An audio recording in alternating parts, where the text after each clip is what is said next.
Welcome to the Bill Levinson Experience, a motivational podcast relating to the insurance brokerage industry and business in general.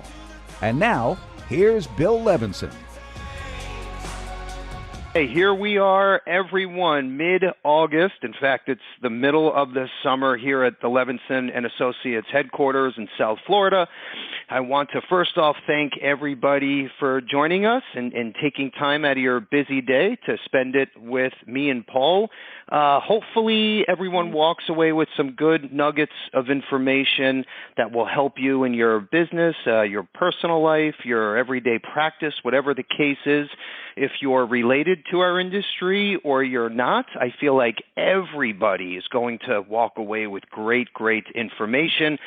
Take out a notepad, pen, anything you have to write some notes down, because I always feel that you're going to forget most of what you're going to listen to today. So write it down, keep it in front of you so you can learn and we can all evolve from this great experience today. Okay, so first off, I want to introduce Paul Feldman from Insurance Newsnet magazine, and I want to explain, why today's episode is so important to me, and I'm going to talk a little bit about how I met Paul and came across his company. I think it's very, very important to kind of set the stage. So me and Paul are about the same age. And both, we happen to be Jewish guys. I think we're literally born in the same year. So we had a lot in common from day one. And, going back, I've been in the industry just over 20 years now. And in fact, that's about the time Paul started his company.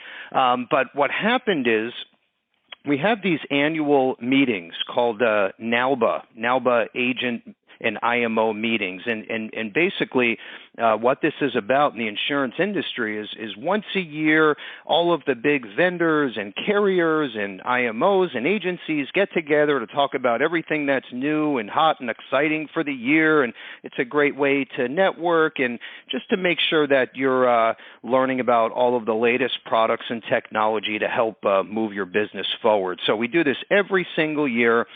And about 10 years ago, I met Paul Feldman. In fact, one of his sales guys at the time introduced us face to face. We hit it off, and then ever since we've been good friends. We keep in touch, and in fact, all of the NALBA meetings since then, we always at least have a drink or lunch together or whatever it is, and it's been a great relationship. So, when I started this podcast, and it was January of this year, I said to myself, I have to make sure Paul is a part of this.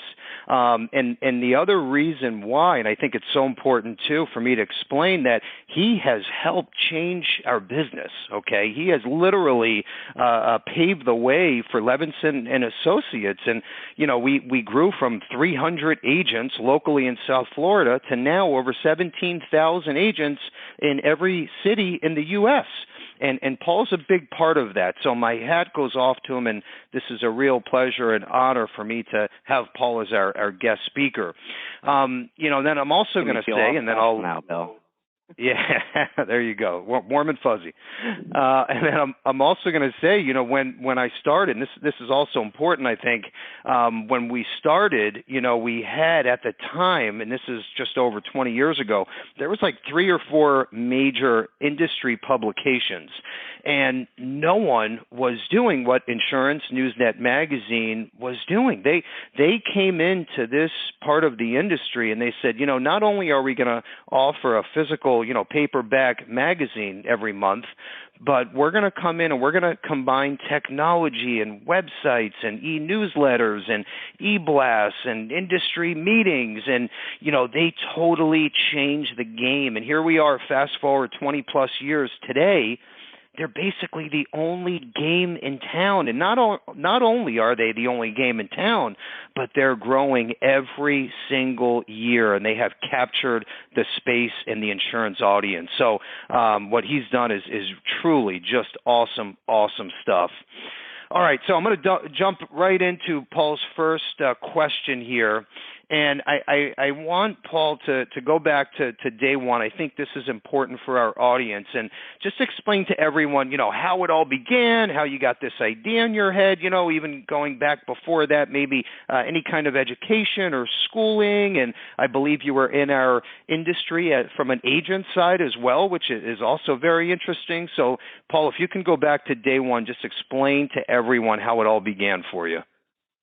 Well, my career in the insurance business, it actually started when I was probably about 5 years old. My dad was in the insurance industry, as his father was in the industry, and my dad would take me out to meet with his clients. He called me his little secret weapon to closing business. Because how can you say no when you have a little kid there who's sitting there patiently with these big brown eyes?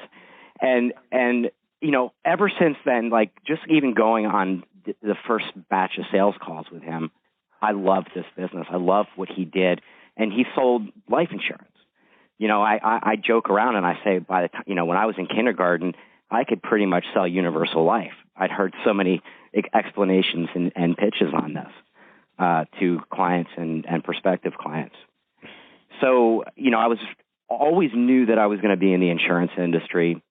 I went to college when I was, 19, and I didn't really like college. I didn't like school that much, and I ended up getting kicked out for disciplinary reasons, believe it or not.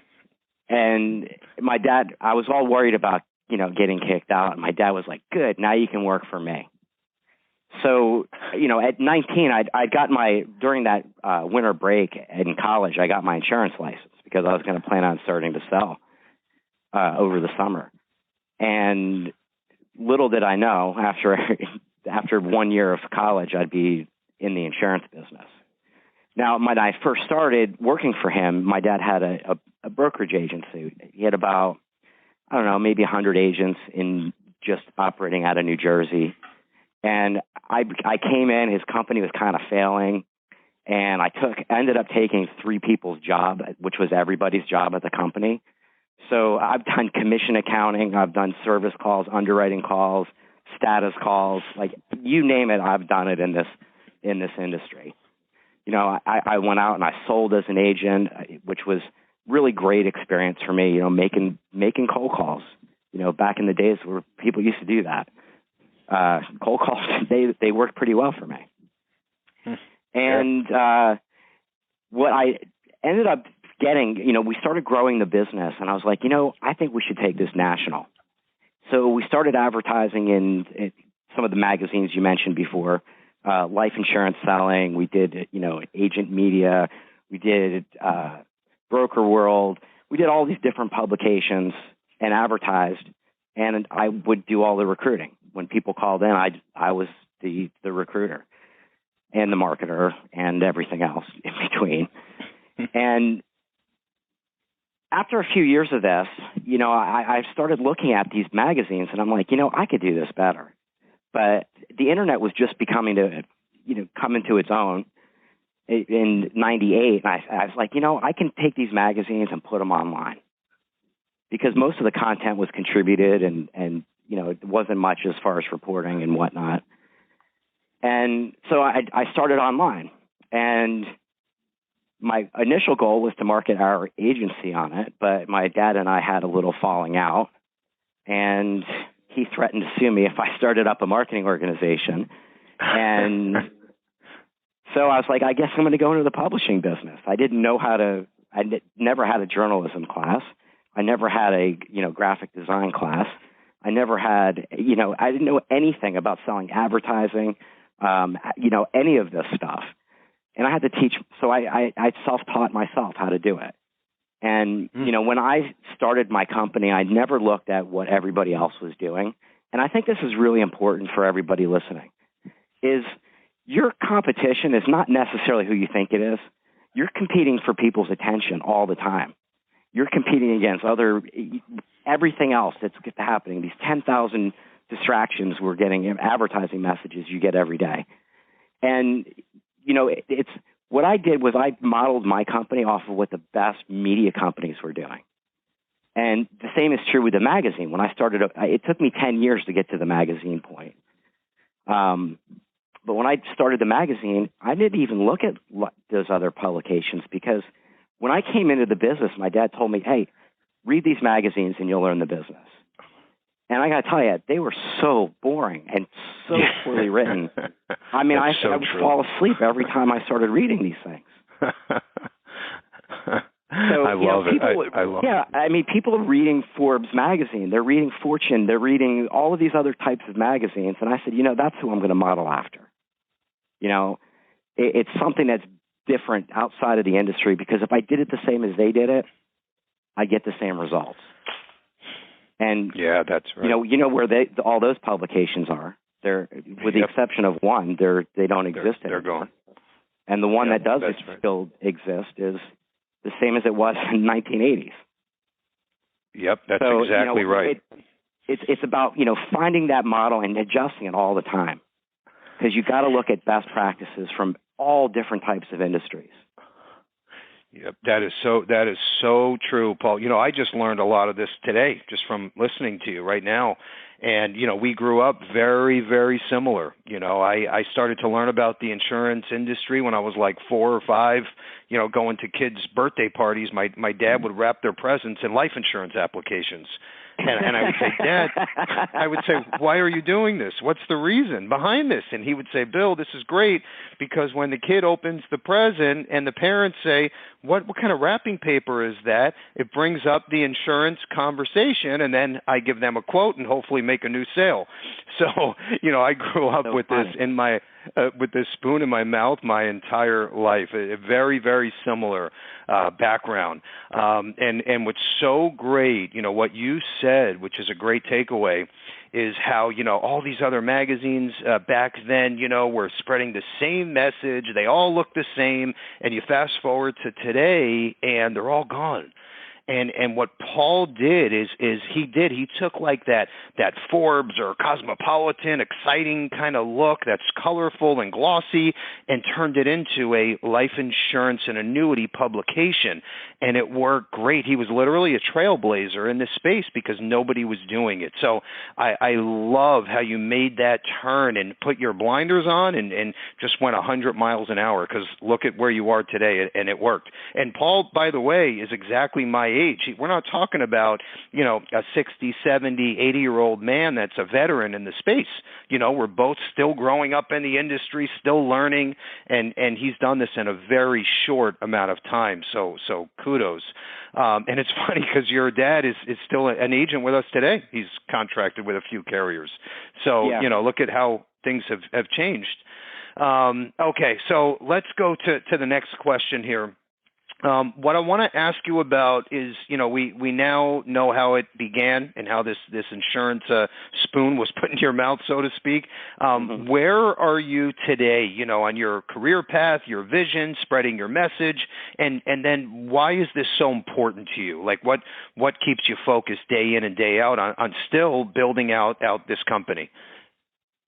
It's every day I get reminded, almost every day, we get emails and comments from agents, advisors, and insurance carriers, all kinds of people in the industry that thank me for doing what I do, and thank my journalists for writing these types of articles, for covering these types of stories, or for the interviews that I do every month. I think what drives me is serving the industry that's served me my whole life. And, doing the right thing and doing it as best as I can. If I had to look backwards in time, I would say like where my company is would have been exactly where I would want it to go. But through time, you have to continue to change that because what happens when you hit your goal is you just kind of, you look around and you're like, oh, is this all there is? But if you keep driving yourself, expanding what your company's doing, different product lines you can offer that don't compete with the business that you have, that enhance that business, you continue to evolve and grow. And that's what you have to do in life. It's with everything. Growing through. Yeah, you have to keep learning.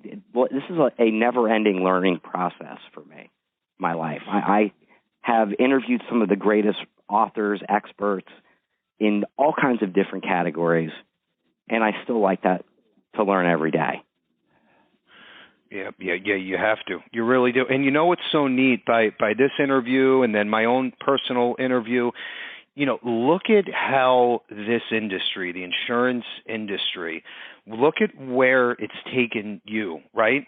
Without a formal, master's degree from Harvard University, and look at where I am, and you look at both sides, and I don't know of another industry that you can literally graduate high school, say, start up on your side or an agent side or an agency side, and get to the level of success where we are today. I don't know of another industry without going to school for 8 to 10 years to be a doctor or an attorney, and you still don't know if you're going to get to that level. So I love to hear these stories because there's no cap, and it's as far as you want to take it, and I love that about what we do. And here's two examples of young guys that did exactly that, right?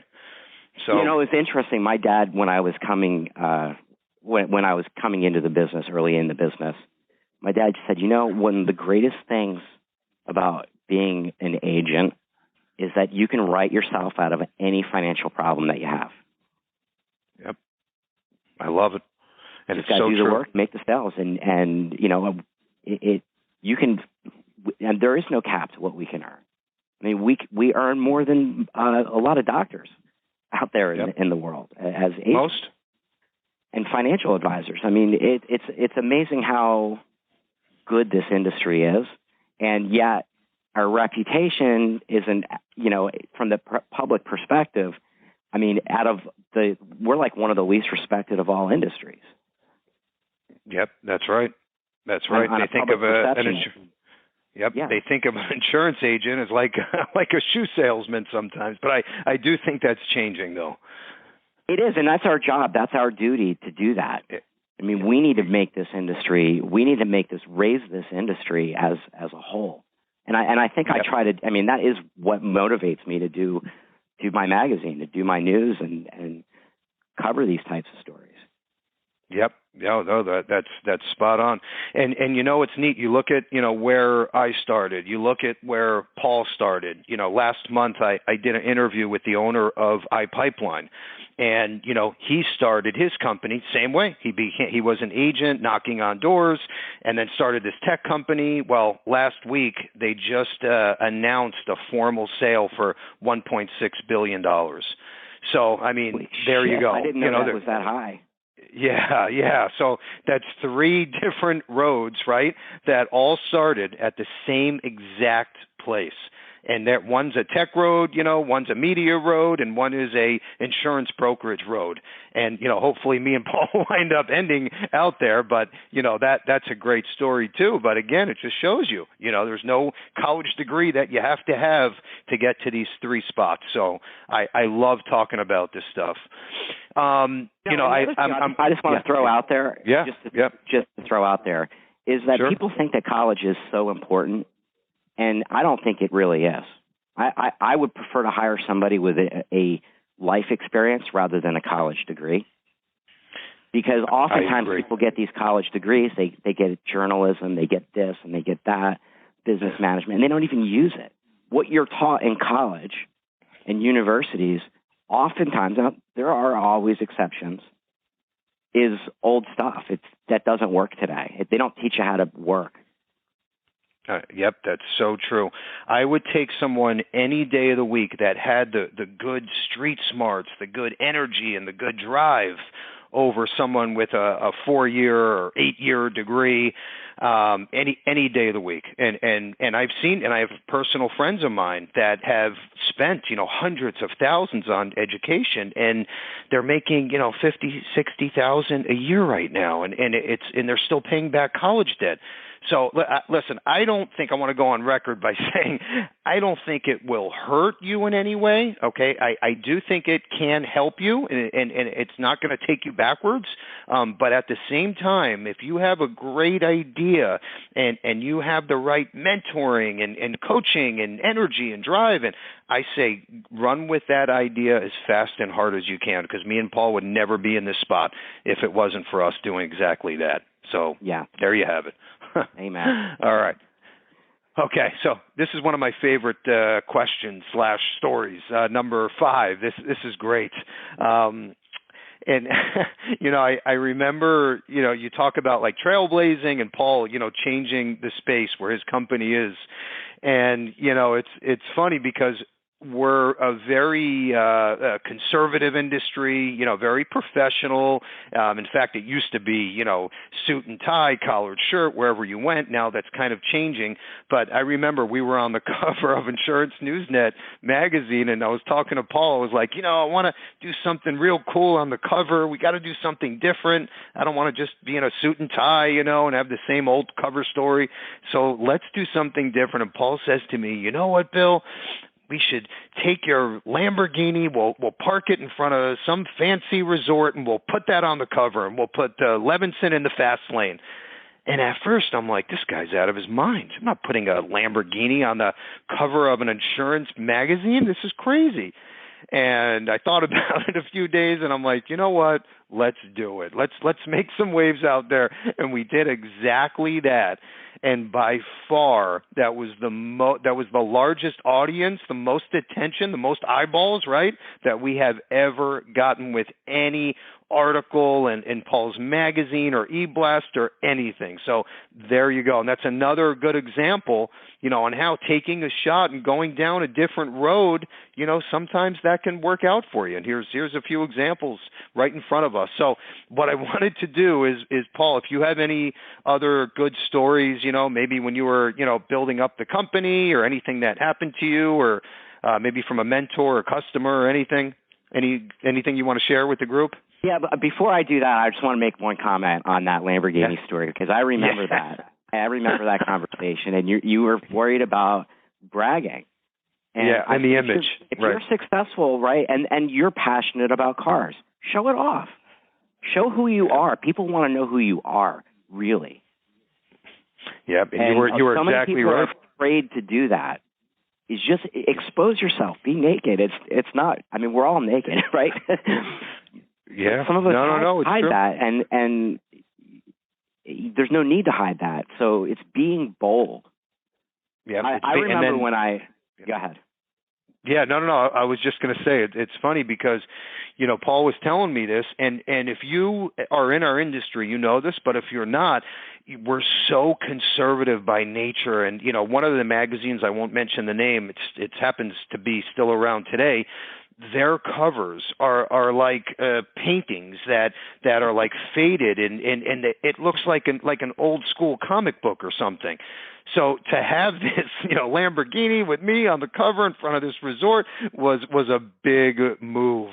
And Paul stood behind it, and I said, you know what, I'm going to do this. And it turned out it was the best thing ever. And these days, we're all exposed anyway, right? With the internet, there's no hiding behind the covers anymore. So you might as well be who you are, and some people are going to love it, others won't. And that's okay, because, this worked out great, and that's a perfect example.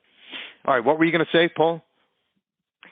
So when I first started my company, I'd heard nothing but don't do it. It's not going to work. I heard that all throughout my career, even starting a magazine. I mean, when I started my magazine in 2008, it was one of the worst years in publishing history. People said, don't do it. It's going to take you 2 years to make a profit. Well, I made a profit, and I turned a profit in my 4th month in doing it. So, there's always naysayers. When you want to expand, when you're successful, people, they want you to be more like them. And, I don't want to be like anyone else. I want to be my own self, my true self.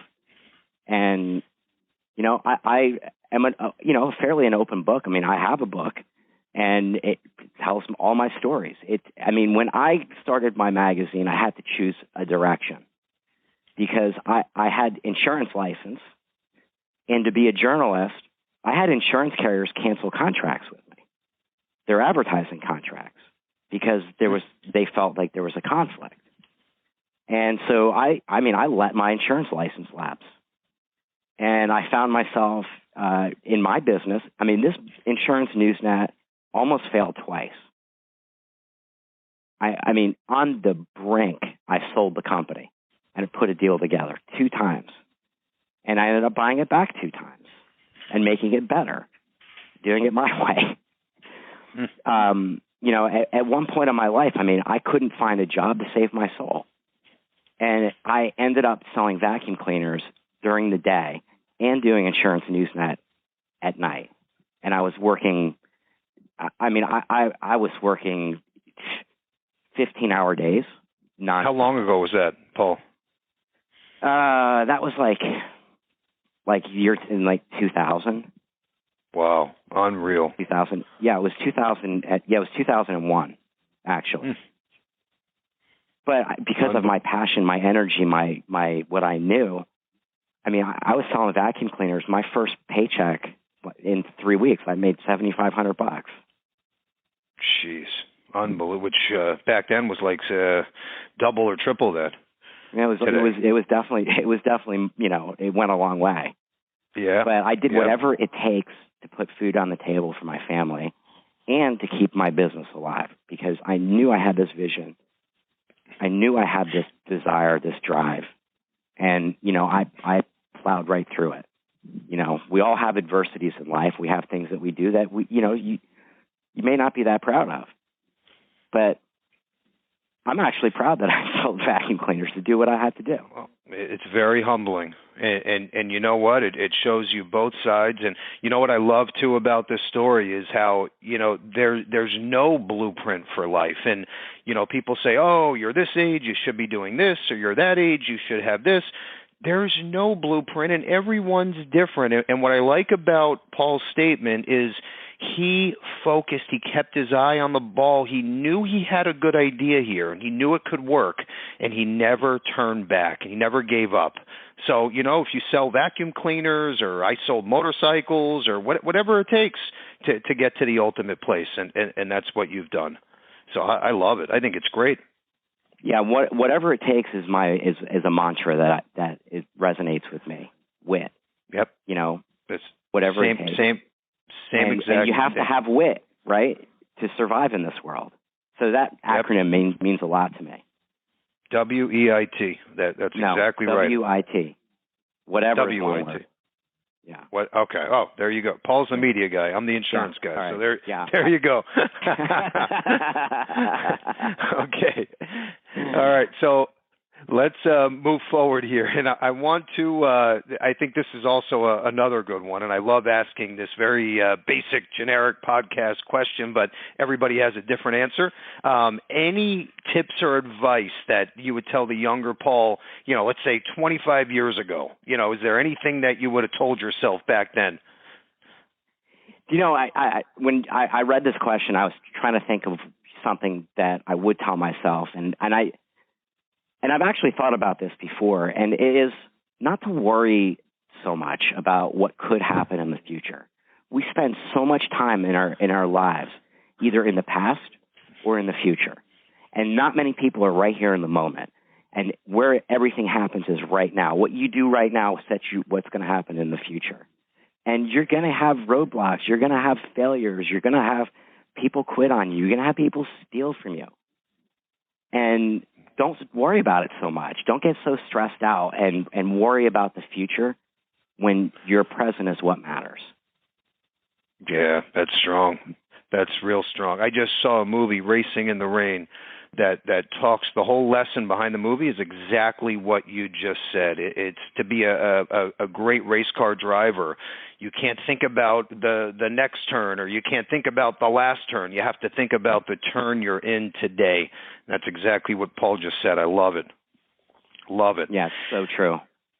Yep. All right. Then the next one, and I think this is good too, tips, advice, any suggestions for younger entrepreneurs listening? You know, if they have a great idea, or, you know, they're struggling with high school or college, or what to do next, or they're up against one of those walls. Any advice that you want to share, Paul? You know, we're on a mission. I mean, I'm on a mission to be my best self. And that includes, you know, not only just reading all the marketing books and not just reading all the stuff about sales, but it's expanding beyond that. one thing that, I get to do every month is I interview these different authors, experts, and people who have accomplished a lot in life. And I get to choose them. I get to pick them out. I get to have an hour conversation with them. I've spoken with John Maxwell. I've spoken with Jim Collins. I've spoken with all kinds of different people, and even on topics of meditation, right? And that's one of the most moving interviews that I ever did was on meditation. This guy wrote this book called Focus, and I always wanted to have better focus. And really what it was about is being mindfulness and meditating, and something I practice every day. Being grateful for what you have, being in the moment, and not worrying about that past and the future, and just letting those things go. And, it's be on a mission for your best self, and that doesn't just include business. It includes how to, being a better parent. If you have kids, you want to be a better parent. It's learning about that. It's learning about, just like chicken soup for the soul, right? Everything that we learn. Yeah, no, that's right to the point. What about mentoring, coaching? Did you have a mentor growing up that changed things for you? Do you suggest that in any way? Has that helped you? Absolutely. I've spent probably $300,000 or more. I know I've spent more than this on my self-education. See, Jim Rohn said this, and this is really important to me, is that a formal education will earn you a living, but a self-education will earn you a fortune. Boy, that is strong.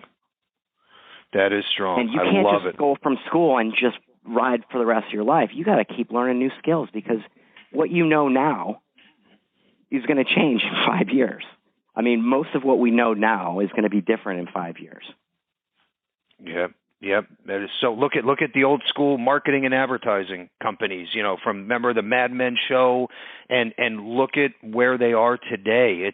And that's your part of the business, Paul, if you think about it. And it talks exactly about changing and how you have to see what's next constantly, or else you get stuck.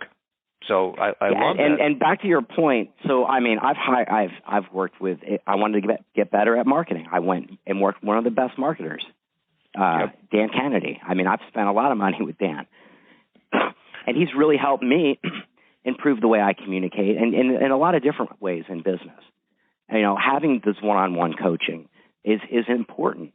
Have somebody you strive to be like, but do it your way, right? Yep, exactly. Let me just say one other thing, too.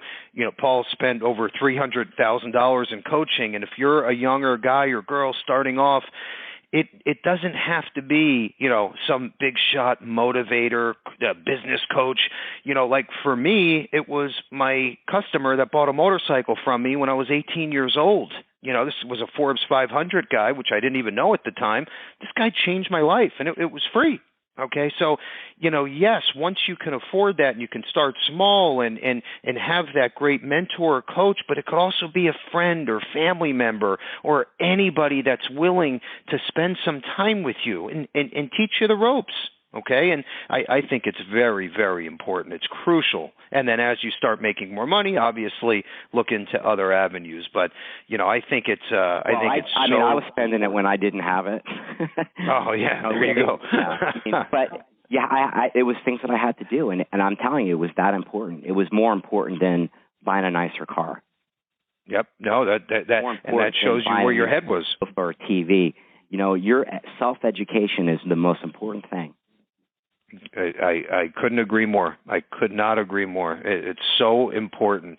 You need that coach consistently, and just throughout life, not even just business, with everything.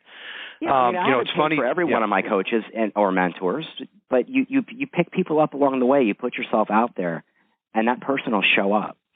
Go to meetup groups. Find different areas of the country have great meetup groups, which could be great for prospecting and masterminding. Masterminding with other business owners is where I have learned some of the most. Brilliant. and being in a mastermind group. And I've done that for many years. Yep. No, it's brilliant. Whatever it is, I mean, I think it's great. I think that's great advice. I want to move forward here, and I think this is something we all deal with every day. And I'm curious to hear some of your suggestions. But we all have these roadblocks and rejection and obstacles every day. Literally every day, something comes up, and some days are worse than others. And then the way I look at it, as bad as that day or two or three even, is. The next day is going to be that much better. And usually that works out for me. But what do you, I know you're into the meditation, which I need to start doing as well. Are you into, working out or walking or yoga? I'll tell you, there's a really good app that I use. It's not, it's what like, is it? I don't know, it's $80, $90. It's not, a cheap app. It's called What is it 10%. called? Okay. It's 10% happier. 10%. I got it. Okay. I just wrote that down myself. And it'll do the guided mindfulness exercises. If I wake up in the middle of the night sometimes and I start stressing out about my day, I have this one that it's 15 minutes, and I almost have never made it to the end. I'm out. Wow. From stressed out, I'm going to get out of bed. I got to go do something, going to sleep. You got to have control of your mind. It's very important. Yeah, no, that's. I'm going to try that too. Do you also, if you're having one of those horrible days? I mean, do you like? I know you used to ride your bike a lot. You would do a lot of that mountain biking stuff, right? Yeah, I like the mountain bike. You try to clear your head every day. I mean, how do you work on yourself? Day in and day out. What keeps you sane? It's different every day. I need to have a better routine. That's something that I don't do as good as I need to do, is having that routine. As a single guy, it's you're not with the same family all the time, and it's being disciplined. And I need to get better at the discipline. But what I work. I'd rather work than watch TV. I mean, I'll oftentimes take phone calls 9, 10 o'clock at night. 11 o'clock at night. I mean, I've done 2 a.m. calls, because that's where that's where the magic happens. You can put in your 40 hours, but man, you put in 80 hours or 60 hours, that's where the magic happens. And I'm passionate about what I do, and I love the game of life, of business. And that really gets my juices flowing. And I know that's probably not a great answer for everybody, but no. It's it's your answer, just like what we were talking about earlier, which is what we want to hear. So it's funny you said that too, because there's going back to that typical American blueprint, right? You're not supposed to work over 40, 45 hours a week, or it could be too much for you, and you're going to regret it later on in life. And, what I tell people is, if it works for you and it makes you happy and it's building your business, great, good for you. As long as no one's getting hurt along the way, then why not? We have a legal firm in our building here, and there's probably 10 attorneys in there. And there's a lot of nights. These people are here till 2, 3 in the morning. Saturdays, Sundays, their cars in the parking lot. I'm not saying that we all need to go do that. But what I am saying is you do whatever it takes, what works for you, and not this typical blueprint, so to speak. So I love that answer, Paul. I think that's great. And I work hard, and I also play hard. I mean, I travel a lot. As I mentioned, I'm going to France tomorrow for a week. Yeah. And I work on other projects outside of my own business. I'm involved with a blockchain company, which is like this 24-hour business that never stops. So, I sometimes it's changing hats, and it keeps me fresh. Next week I'm going to shoot this week I'm going to go shoot a trailer for a potential reality show. So, I love taking chances. And, I always have fun. My motto in life is I always find a way to have a good time. You can put me in the shittiest places and I'll find a way to have a good time. Yep, and that's the right attitude. Obviously, it's done well for you. So there you have it. All right, let's go. We're almost done here. Second to last question, and I think I already know the answer to this because we covered it a little bit. What drives you? Even today, you've been through a lot of ups and downs, and more ups than downs, I might add. But you've been through a lot, and here you are. Fast forward to Paul Feldman today, and what drives you to be the best version of yourself? Day in and day out, no matter what's going on. I know you have children, and it's your family that drives you a lot. What else? Anything else you want to share? Les Brown said something to me, and it was a video that I've never been able to find again. And it was funny when I interviewed Les Brown. I tried to get him to tell that story, and he couldn't tell it. It's like he didn't remember it, but it was just this little snippet, right? And don't judge me now by what I've done, because my story isn't done yet. That's strong. That is strong. That is freaking awesome. We're just getting started, right, Paul? Yeah. I mean, this book is like not even halfway through. Yep. No, I feel the same. It's about to happen. Yep. No, I feel exactly the same. That's right. All right, so I'll move forward to the last question here, and another important one, and then we'll close out unless Paul has anything else that he wants to share. This is also a big one, in my opinion.